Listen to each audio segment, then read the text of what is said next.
Hey, dude, stop killing people for a second. What? Hey, pause the game real quick. So check this out. I'm looking at a survey that someone did to like BizOp people. What percentage of people do you think didn't take any action? These are people that already bought the thing, they got all the training, but they didn't do anything at least up into the first 90 days. And just nothing? Yeah, they haven't done anything yet. Like they didn't start. 30%. 30%. Higher. 50%. Higher. 2,000%. 72.3%. Is this like marketing type stuff? Does Yeah. that count? Yeah. So people that buy in our community as well. What do you think the issue is? I don't know. Because I think if we can solve that, it would help a lot of people. And it would just, it could, change the rate at which people consume information to learn how to do stuff. When they might actually do stuff. Exactly. The ugly truth, I have no idea why, but I know who will, and he's in town. Who? Tony Robbins. I know him. He's in town. He won't talk to you. He totally will talk to me. All right. He's just waiting by the phone for me to call. Watch. Prove it. All right, let's go. Let's drive up there right now. Prove it. Okay. All right. Let's go. Let's go. We're going. All right. I'm already there. Done. Okay. I'm going to finish this up first. Damn. Hey, I guess I should try to call and see if they'll let us come in instead of just like showing up. Doesn't he have like a troop of like armed guards and stuff? I think he does. I think you have to get in. He has his own SWAT team, doesn't he? He does have his own SWAT team. The Let's see if we Robinites can. or something they're called? Let's see if we can get past the guards here. Hang on. You can see. All right. See if it'll work. We got the dialing. This is Robin from Tony Robbins. Yeah, can I speak with Tony, please? May I ask who's calling? This is Frank Kern. Oh, Frank Kern. You know what? He's in the middle of the street, but let me grab him. Just a sec. Okay. Frank. Tony, what's up? Good thing, man. How about you? I'm good. Hey, listen, I have John Reese with me. You're on speaker, so don't say anything negative about him because he's very sensitive. Listen, we've got a serious issue that I think is affecting our market, and we need your help. We actually don't know if we can solve this problem, but we think that you can. So we want to barge in today. We're kind of riding around anyway. I know you're shooting and stuff, but if you got a couple minutes so we can pop by, that sure would be helpful. Okay, well, I'm honored if I'm sure you help me. Come on over. We're 14. Okay. See you, man. All right, man. Bye. The 14, John. Bye-bye. Yep, that's it. Well, off we go. What do you want to listen to? Gangster rap. Of That's course. what we always listen All to right. when we get fired Let's up listen about, to gangster about rap. making money and doing some business. This had the hustle. It's the hustle. We're always just knee deep in the hustle.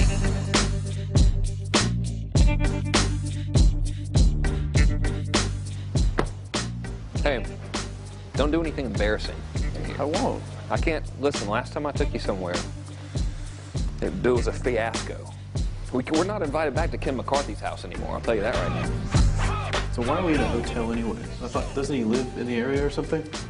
I can't reveal that type of information, but they use this place a lot to shoot stuff because it's got a really nice background. Oh, so Really nice outdoor filming stuff. different guests and interviews Yeah. and TV commercials? No, I don't want any trouble out of you. Don't, Have you been drinking or anything? No. Okay. Hey, man. How's it going? Come on in. All right. Thank you. Hey, Tony. guy. What's up? How you doing, man? What's all this? Doing a little leadership filming, man. That's awesome. Good to see you. All right. Thanks for having us, man. Thanks a Really lot. good. Well, come on in. I'm curious to what this major problem is that you got to see me right away about. This sounds like a setup to me, man. It's a setup, yeah. I told John it was an intervention about his glue sniffing problem. Well, come over and sit on my lap. Yeah, buddy. exactly. So we were doing some talking, and the big problem in our industry, we think, is a bit of a mystery. No one has the exact answer. We were actually talking about trying to figure it out, that so many people in our market get these courses that him and I both, for our own respective businesses, spend hours and hours of time recording these building these education products, these training products to show people how to grow a business or build a business. But there's this large segment of our customers in our market that we're in that really don't get results. They don't do anything, or they're just, for whatever reason, it's not for them. It's just, we were just talking about how great it would be if there were just, so many more success stories, right? Like, If everyone who actually bought stuff not necessarily just our stuff, but all of the stuff within our community. If the people who bought it, if everyone who bought it just actually used it, you know, and just followed the directions and followed through, how amazing that would be, like what we would accomplish as a community as a whole if that happened. So our challenge is, what needs to happen, what kind of shifts need to happen to get people to follow through, to get people to actually use the products? You're talking about the same mystery that people have of, you know, why does somebody, you know, get that fat or they're out of control and they hate themselves, but then they go have another piece of chocolate?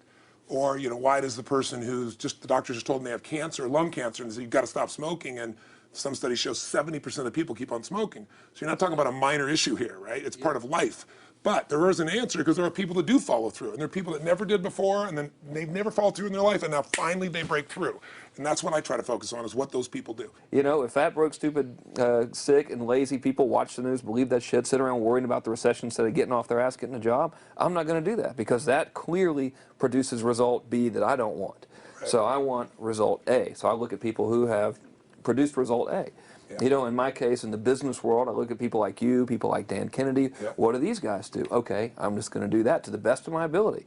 And sure, you know, it's like, well, oh no, I can't write copy as well as Dan Kennedy, or I don't have as much energy and drive as Tony Robbins. Well, but you didn't start. So what? You didn't start out as Frank Kern. You didn't start out who you are. You started out trying to make how much? Come on. $300. Yeah. What? A week. A week. $300. Right. A week, yeah. And you failed at that in the beginning, didn't you? I failed pretty miserably. Yes. But it was effortless to fail. I mean, it's just like natural, yeah. But truthfully, you went from $300 to, I remember you said your first time you believed, if I remember, was when you made like $2,500 in like it 4 or was 5 days when I was on vacation. While you're on vacation. That was when the true internet marketing dream was realized, you know, Right. because I sold a downloadable product and I wasn't even there. I didn't have to ship anything. I was like, oh my God, this was so great, you know. $2,500, and to me that was just a gazillion, you know, because my rent I think was like $400 or something. And when you've told me that story before, and you just did it again, and you get you big grin on your face. Right. You get more excitement on your face than when you talk about doing 18. Than when you talked about doing the 18 million, which I know you're proud as hell of, and you didn't get all the money, but you made 18 million bucks for somebody in 24 hours, right? Yeah. But look at your face.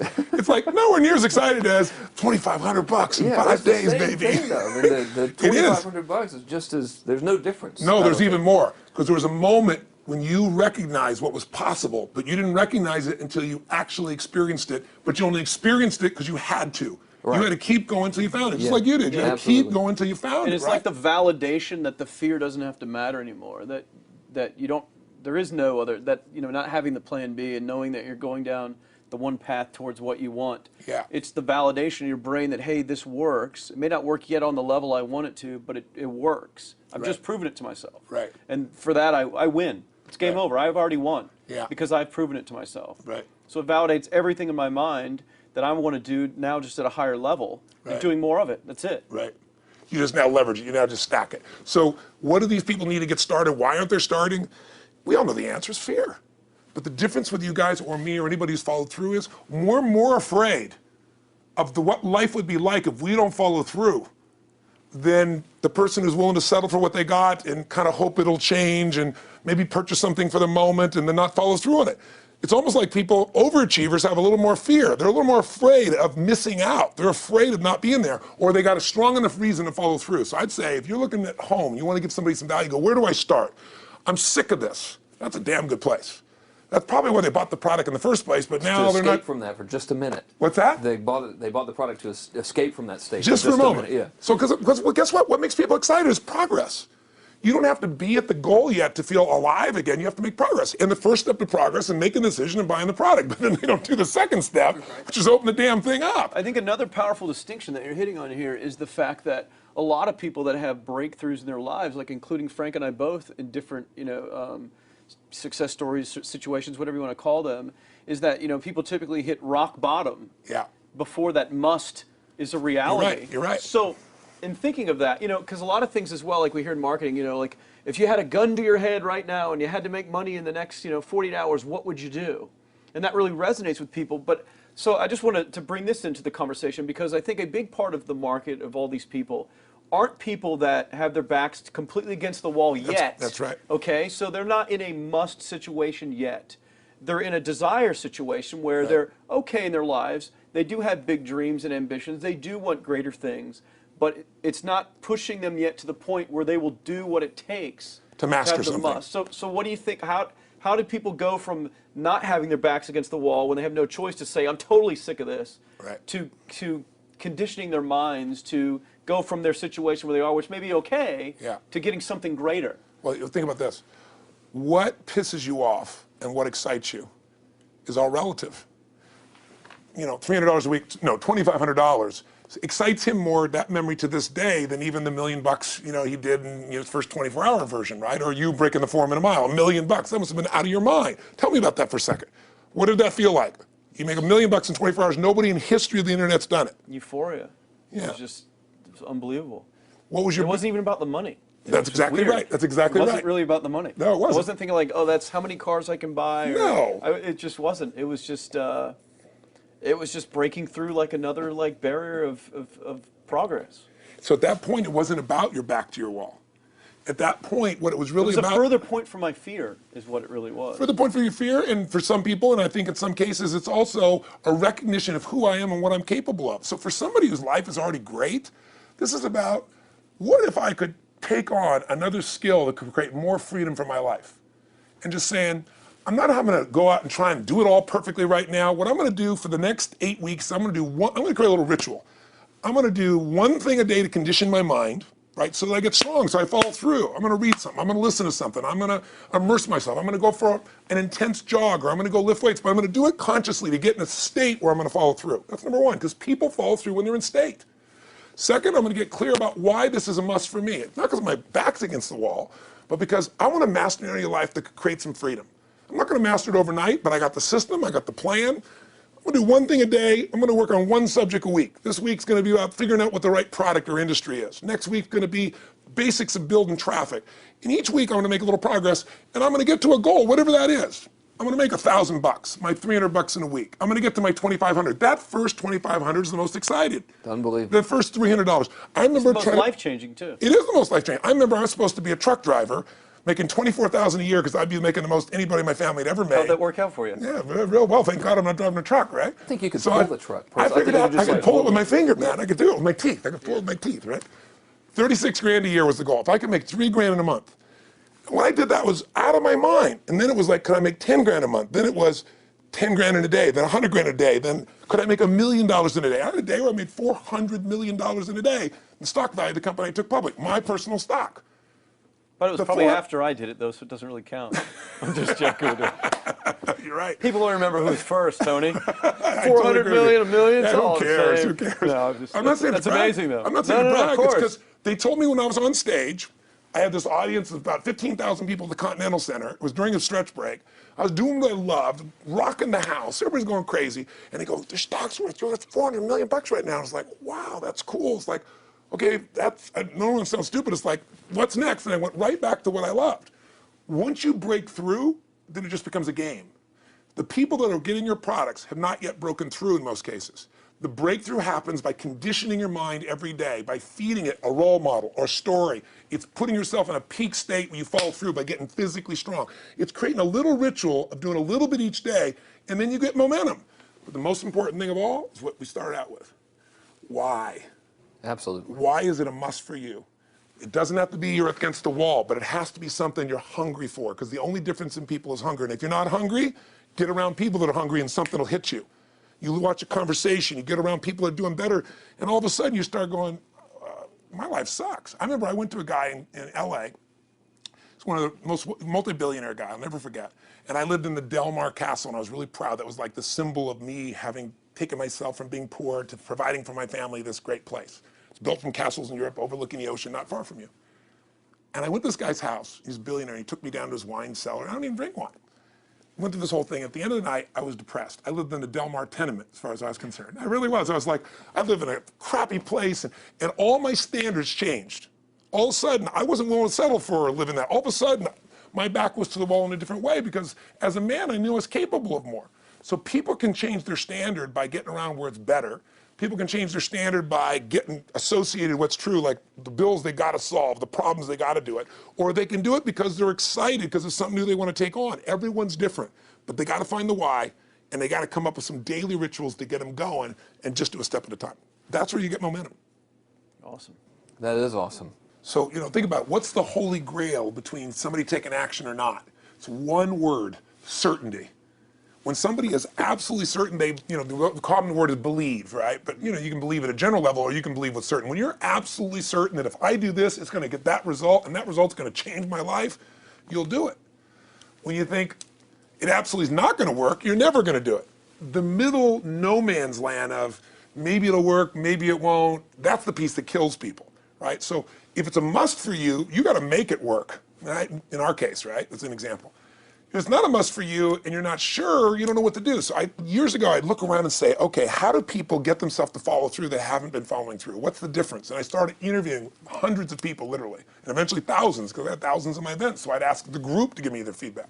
And I came up with this model. It's like the holy grail of belief, or the holy grail of momentum. It's like the difference between what makes the rich get richer and the poor get poor, right? And the difference we all know is mindset, but like, how's that built? So this is what I did. I created stupid little 4 little boxes, and I'll scribble it here for you. You think about the first thing that determines whether you can do something or not, and I put that in this first box at the top here on the left side, and it's potential. Like, what's the potential of a human being? Like, when you guys started, you proved something no one had done in history. You ran the 4-minute mile, right? For golly knows how many centuries, they're trying to run a 4-minute mile. Roger Bannister does it. How did he do it? Do you remember? You did it in this industry, right? You made $1 million in a day. No one had ever done that in history, right? After you did it, a bunch of other guys are doing it because it became possible. Roger Bannister didn't just go physically practice. He made a shift in his head.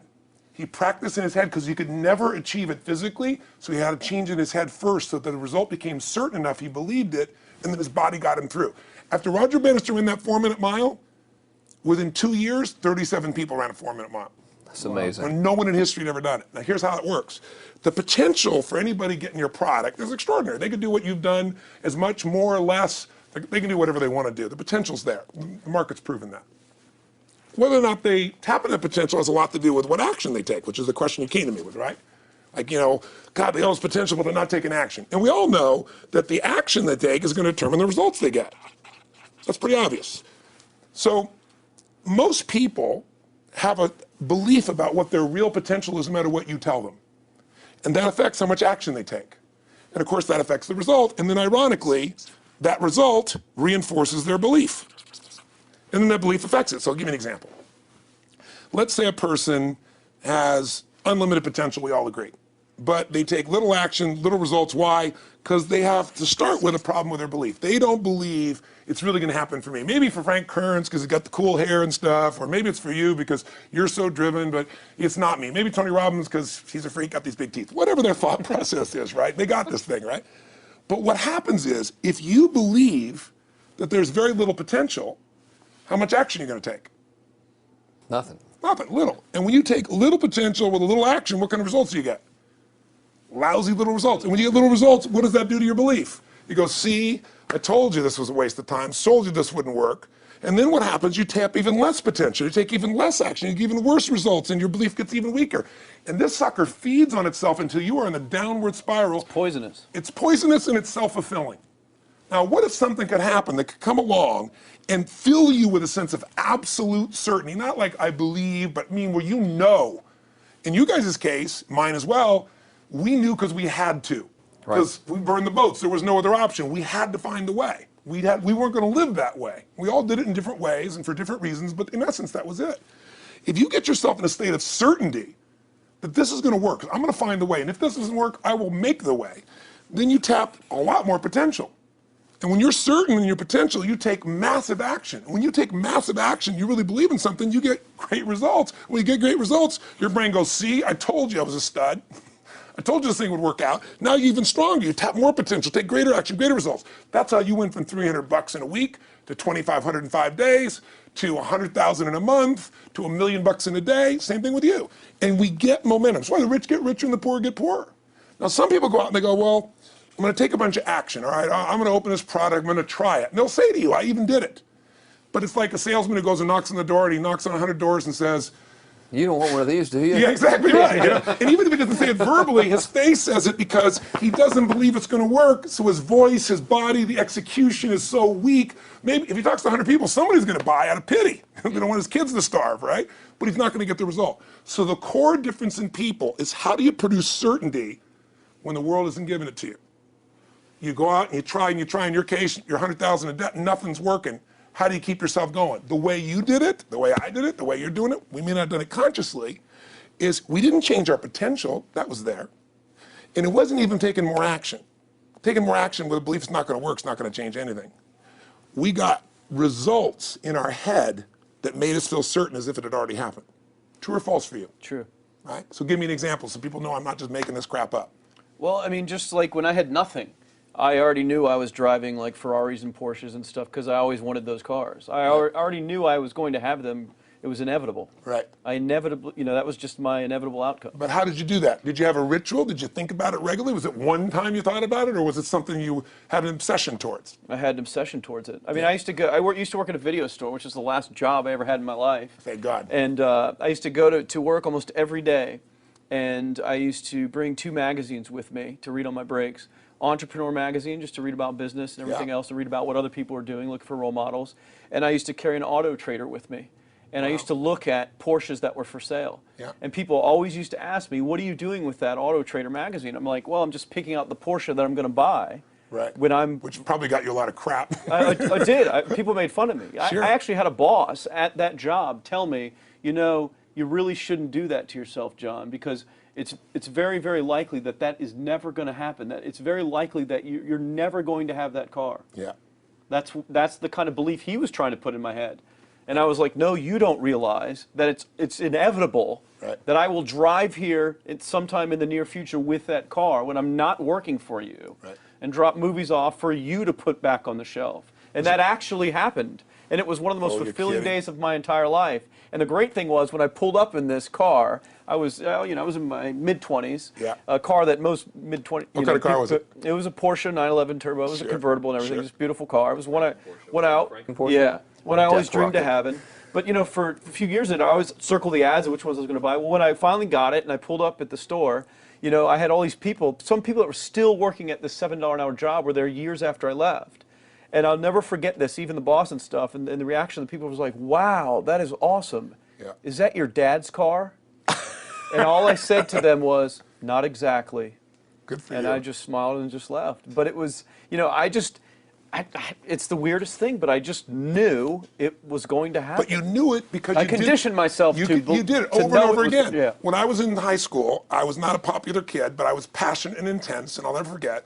Some people, some particular girls gave me some crap, and a guy too. And I wrote in their journals or their annual yearbook at the end, I wrote, someday, I said, you treated me like hell. Someday, I'll be rich and famous, and you'll be an effing truck driver. And you'll be sitting there, I'll be with with this beautiful woman of my life, rich, and you'll be watching me on television thinking, you wish you would have treated me better. I actually wrote this shit in people's annuals because I went to a 10-year high school reunion. People showed me this stuff, right? But it's like, I burned the bridges, baby. I was like, this is how it's going to be. So I'll give you a perfect example of this. They did studies, many have been done at this element, where they want to say, how much does the mind affect performance? So take basketball. I've worked with a lot of NBA players and turned them around, and one of the problems many of them have is they'll choke on the free throw line. Well, everybody knows in that case, if you normally shoot really well and now you're not, something's interfering, something's getting in front of your state, some uncertainty, right? Obviously. So they take a group and say, we're going to make them better. How do you make somebody better who has got this mental block? So they take a group of guys and they're going to do free throws, and they do one group where they just practice for 6 weeks. Totally intense practice, and I forget the number of free throws, but they got to do this many free throws every day.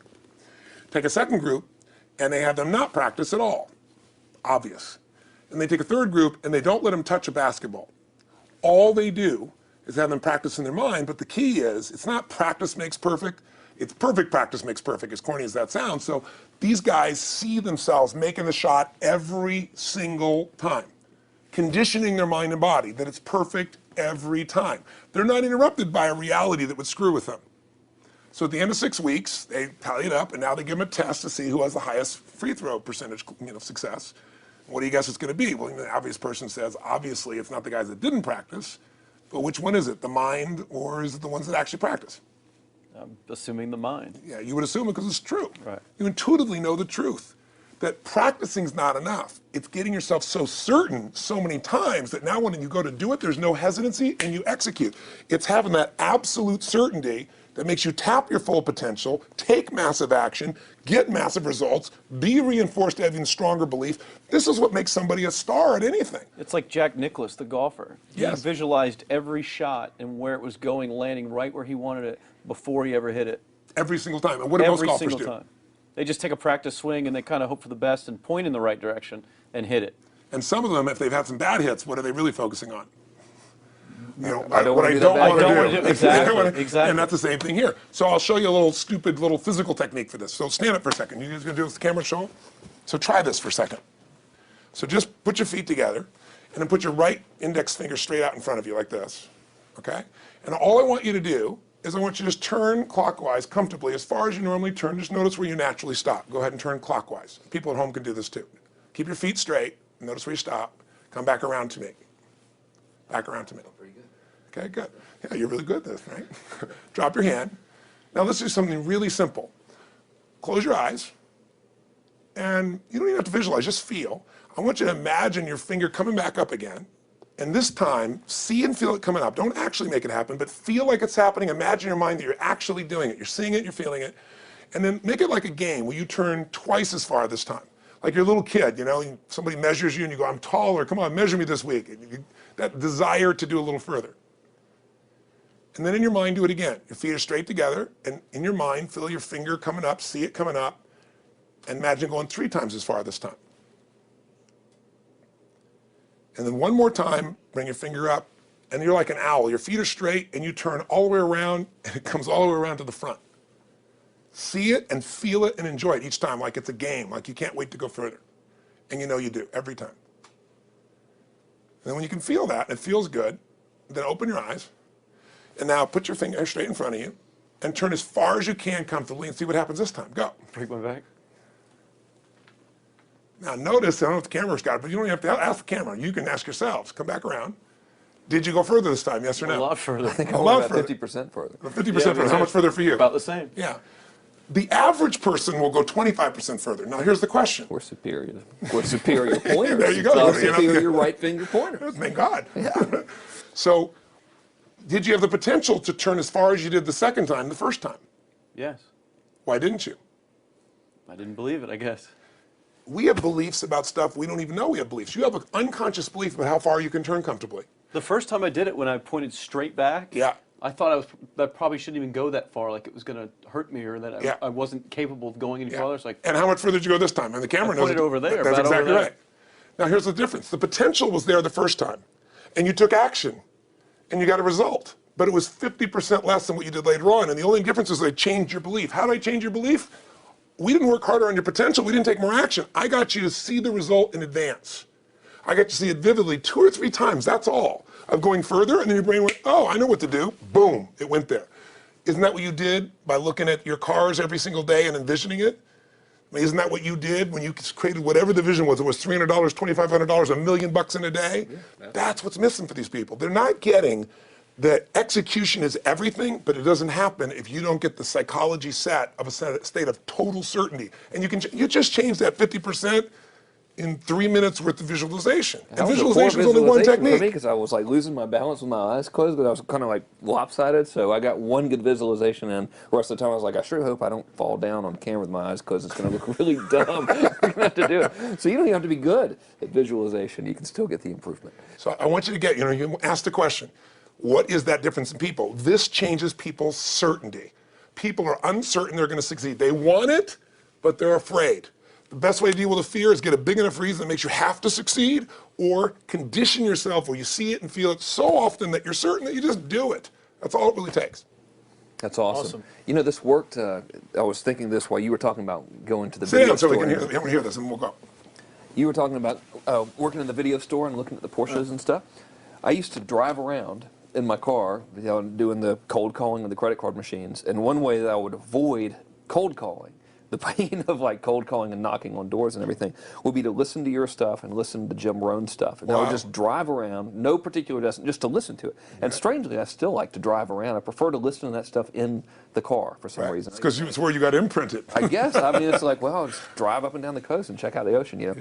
So I would drive around, and I would envision myself holding those types of seminars and teaching people that kind of stuff. And 3 weeks ago, I was teaching a seminar in San Diego, and I was talking about beliefs and envisioning things, and I had to stop. And I shared with the audience, I was like, you're not going to believe this, but I actually used to envision this very moment of me talking to you right now. So it really, really works. Definitely works. Makes a difference, I'd say. I'll tell you what, I worked with Andre Agassi in 1993, I think it was. He'd been #1, he dropped to 32nd in the world, and he was literally ready to quit with no exaggeration. His father was managing him, and he was so angry with his life, and he went through some, I think, wrist surgery at the time, and he's working on his swing, and he was dating Brooke Shields at that point. They weren't married, even not his current marriage, obviously. And so she said, you got to come see Tony. She goes, I don't need motivation. He goes, he's not motivation, man, he's strategy. He'll show you how to make that shift in your head. So he comes, I work with a guy. In the beginning, he's saying, you know, do your magic stuff. Like, oh yeah, great, thank you. And I said, tell me, if you ever hit a tennis ball perfectly, and I'm trying to get him in the zone to remember that time, like you visioned, where he was perfect at it. He goes, of course I have. And I get him vision over and over again. And finally, he's in the zone. He's feeling that again, right? He's seeing it, and he's feeling certain, and the swing is going perfect. And I said, how's that feel? He goes, it feels perfect. I said, but are you thinking about the swing? You're not thinking about the swing. You're not thinking about how to do it. You're just seeing the result you want so vividly that it's there. So all I did was train him how to go in that state over and over again. He won the next weekend. The second weekend he came in second. Within 6 months, he was #1 in the world again. And he gave me unbelievable credit. But all it was conditioning the mind. You did it with tape, so did I. We were just talking about this earlier, Pam and I used to go when I was 17 years old down in downtown Los Angeles, this place called Night Education, K-N-I-G-H-T, like at the night. And I'd save up all my money, work as a janitor, and I would get these tapes and listen to these things over and over and over again. I went there for years, and I didn't have enough money, and I leveraged everything I had, but I knew how to train my mind. It's the one thing I knew how to do. This man's name is Mario. I saw him in his 80s. You know, he obviously knows how my life turned out and was very proud of the role he played in that process. He used to tell people the story. This guy's the real thing. He didn't just start out this way. This is how Tony did it. He listened to these tapes. He conditioned himself, right? This is the real stuff. He passed away a few years ago. I'm calling his house, and he passed away, and his daughter was there, and she wanted to share with me that how I touched his life and so forth. But the best thing was, I thought, you know what? I want to get those tapes. I want to get that stuff that conditioned. You know, I want to go back to that moment like you did of, you know, that moment was visualizing, now I'm living it. And she said, he left all this in his will to you. So I have all these tapes now that are from the time when I originally went through, and like I'd go to sleep and I had these sleep tapes that conditioned my mind to believe that I could succeed even when I was sleeping, or to build energy in my body. And anybody who wants to succeed has got to know it doesn't just happen.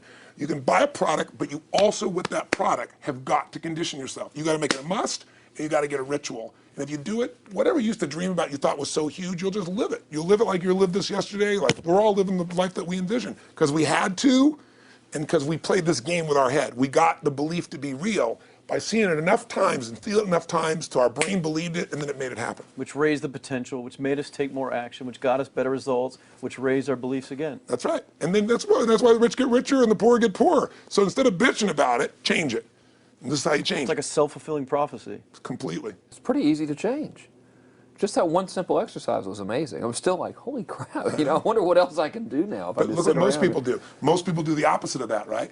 They get the product or they think about doing it, and what do they envision? It not working. That's Yeah, right. the excuses that So they have envision to it not defend working. As soon as they envision it not working, they feel uncertain. As soon as they feel uncertain, how much potential they tap? Little, if anything. And so they send back your product, and they listen to the damn thing, you know? And guess what? What does that do, by the way? They make that as another lousy result in their life. I didn't even follow through on that, and they believe even less. This process is the holy grail. It's where the whole game changes, and anybody can do it, and they can do it in a few minutes. And if they do it a few minutes each day, then they get a different life. They do it a few minutes one time, their life changes for the day. We're defined by our rituals.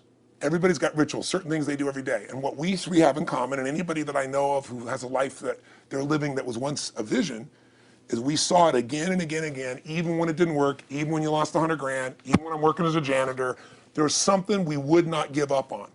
And if somebody watching wants to change their life, they got to decide what they won't give up on, and then put themselves in the state of momentum by a couple little rituals. That's all it takes. And I think especially when it comes to anything related to making money, like making money products or promises or courses, people are so inundated with scams and all this garbage, true garbage, that, you know, their natural thinking is that they're so skeptical. It's like they fall into the conditioning of, well, if anything's ever going to work, that thing has to prove it to me before I believe anything. So when they go to approach the thing to make more money with, they're like, well, I'm starting at 0, and this thing has to prove to me that it has any potential at all before I believe that it will. Don't you agree with that's the case? Unfortunately, it's the case, but here's the truth. When somebody says to me, in my business, even more, because a lot of people think I'm a motivator. I hate that term. That's never been what I've done. I do believe in energy, and I'm passionate. You know, they see 10,000 people in a room rocking, they go, oh, he's motivating them. I believe in peak state. You get a top athlete, you get in a concert, and you get in state, right? The problem is, to defend themselves so they won't be disappointed again, they lower their expectations. So someone will say to me, well, I'm skeptical or I'm pessimistic. And my response to them is, no, man, you're gutless. It takes no guts to be skeptical. You don't have to have any capacity to be a critic. And now with the web, you don't even have to own that you're the one being the critic. You can burn somebody and, anonymously, right? I said, you know what? It takes guts to believe. And if you think something's going to do it for you without you putting your guts on the line, you might as well forget it right now. So this idea that I'm skeptical or they got to prove it to me, it's the biggest lie. What that really is your fear talking. You're so scared of failing, you don't even want to get your hopes up. And if you don't get your hopes up, you might say, well, what if they get their hopes up and somebody gets disappointed? How many disappointments have we experienced in our business careers and in our lives? The difference is some people take disappointment and let it destroy them. Other people take disappointment and let it drive them. And you get to choose. Are you going to turn this thing into why it didn't work and a bunch of stories and excuses, or are you going to take this thing that didn't work and figure out what are you going to do to make it work? And it may not happen the first time, the second time, the third time, but the people that are relentless find the way. And it's the common denominator in all these guys that are kind of our friends or family, money masters, the new money masters is they all did it with will. Nobody here inherited this stuff. Everybody figured it out. Mm-hmm. And keep figuring it out. And it's going to keep changing. And you say, you know what, 1% of 99% of the money being made is being made by 1% of the people, because only 1% of the people will condition their mind and condition their body and follow through some daily rituals. The rest will tell a story about why it didn't work, how it wasn't their fault. And you got two things in life. You got results or you got a story, And too many people think that 1% is somehow entitled to it, and they're not. Which is, it's just all in the head. It's all in the head. Belief. It's all in the head, which can be changed with some conditioning. Basic conditioning. You just proved it to us. That's fun. That's why I made Get the Edge and Personal Power, because I understood that from the very beginning. Originally it was 30 days, and years later people would say, I've heard all the great results and everything else, man, but I don't have 30 days, and I'd be behind the glass, focus group, watching these people and want to shake them, like, you don't have 30 days to change your life, I thought, okay, I'll make it 7 days, just one, because after 7 days, you get momentum. I mean, think about it. When do people's lives change? In a moment. It doesn't change in 10 years. Your life may have sucked for 10 years, but there's one moment when your whole life changed, the moment you decided. When you said, no more, and I'm doing it, and you kicked yourself in the ass, and you made yourself go do something, right? When you finally said, enough, no more, I quit, or let's begin, or I love you, there's a moment when somebody's life changes. And that can be gotten in a couple of days. So people watching don't have to wait until they've mastered everything. They got to get started and do what's next, and just put themselves in a state where they start making some progress. Well, there it is. I think that's the answer that can help solve that problem with a lot of people. They'll just pay attention to it and do it. The bottom line is, all three of us and some of the people that we consider as family that are part of this process, we've all done well, and we don't need to do this stuff. We're able to do the stuff because underneath it all, people can see in your eyes, Frank, when you talk about $2,500 you made that day and the joy, right? Or you talking about not willing to settle, and just, I don't care what they say. They tell me I'm going to sit here and I should lower my expectations. I'm going to be driving my car in here and they're going to be delivering a video to me. There's something inside of every human being that will make it click, that'll make it so that today is not like yesterday and tomorrow will be different forever. And that process is an emotional hook. And what I hope is people watching this stuff, maybe something in here will piss them off enough or remind them of something or say there is a plan and it isn't just luck. And if I just get my big enough why, and I get a little system for conditioning myself, and if I start to feel overwhelmed, I just do one next step. And I keep learning and keep moving forward, I will get there. And if we accomplish that out of this conversation, then this conversation was kick-ass and fun, not just for us, but it'll be something that we'll be really proud of a long time. Whether that happens or not really has nothing to do with us, but whether or not people take it in as real and do something with it. I hope they will. I think a lot of people will. I think they will. Thanks a lot for meeting awesome. with us. Thank you. Interrupting your shoot here. Go back to the next one. Go back to the next Thanks, one. guys. Thanks. Yeah. Appreciate it. Really appreciate it.